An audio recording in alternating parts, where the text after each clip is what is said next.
This channel does not promote any violent, harmful, or illegal activities. All content provided by this channel is meant for an educational purpose only. আবারও রাশি রাশি voter card উদ্ধার হয়েছে। নদিয়ার শান্তিপুরে 12 নম্বর জাতীয় সড়কের ধারে আবর্জনার স্তূপ থেকে উদ্ধার বস্তাবন্দি ভোটার কার্ড। উত্তর 24 পরগনার ঠিকানা লেখা ভোটার কার্ড ঘিরে শোরগোল। পোড়ানোরও চেষ্টা করা হয় ভোটার কার্ড। কিভাবে উত্তর 24 পরগনার ভোটার কার্ড নদিয়ায়, কারা আবর্জনার স্তূপে ফেলে গেল এই সমস্ত ভোটার কার্ড? দেখো বস্তাটা ফেটে গেছে, পা দিয়ে নাড়া মারতে এগুলো বেরিয়েছে, এই ভোটের ছবিগুলো। তারপরে আমাকে ডাক দিল, আমি লাঠি দিয়ে বাড়ি গেলাম, দেখছি এগুলো হরুর করে বেরোচ্ছে।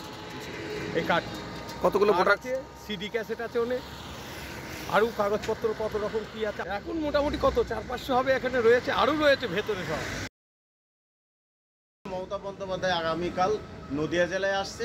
তার আগে এই 12 নম্বর জাতীয় সড়ক দিয়ে যেহেতু মাননীয় মুখ্যমন্ত্রী মমতা বন্দ্যোপাধ্যায় যাবে, যার জন্য এই অন্য জেলার থেকে এই সব ভোটের আই কার্ড নিয়ে এসে অন্তত বিজেপির কারসাজি তারা এখানে ফেলে মাননীয় মুখ্যমন্ত্রী মমতা বন্দ্যোপাধ্যায়কে হেয় করার একটা চেষ্টা চলছে। বস্তাবন্দি এপিক কার্ড আজকে পাওয়া গেল কোথায়? তৃণমূলেরই পঞ্চায়েত, নবলা পঞ্চায়েত এলাকায়, এই আপনার নদিয়াতে।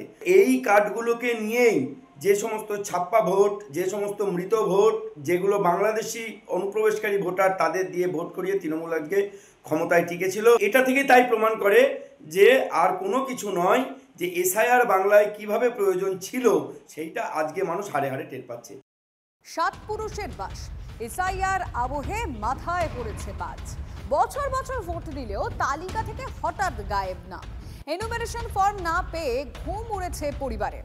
অথই জলে উত্তর 24 পরগনার হিঙ্গলগঞ্জের রূপমারি পঞ্চায়েতের বাসিন্দা মণ্ডল পাল।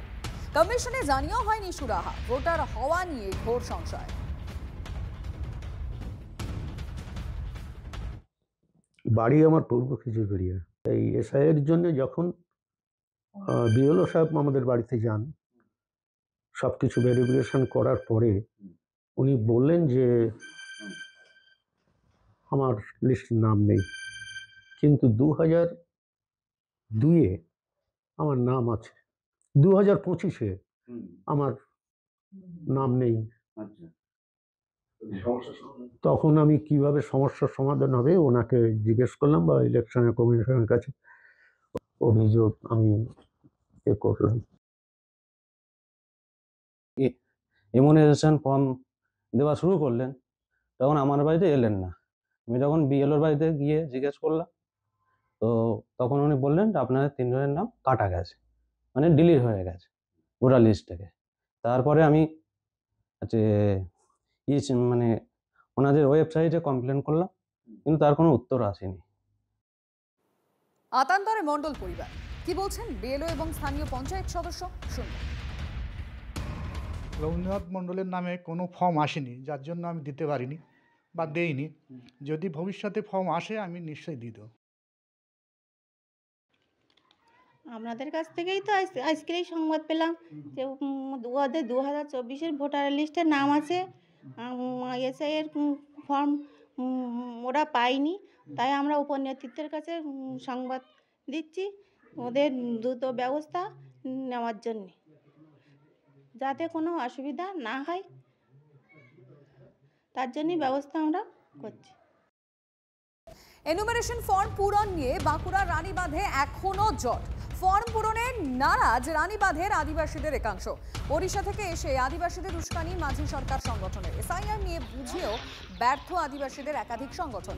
রানীবাঁধের আদিবাসী সমাজকে প্ররোচিত করছে মাঝি সরকার সংগঠন।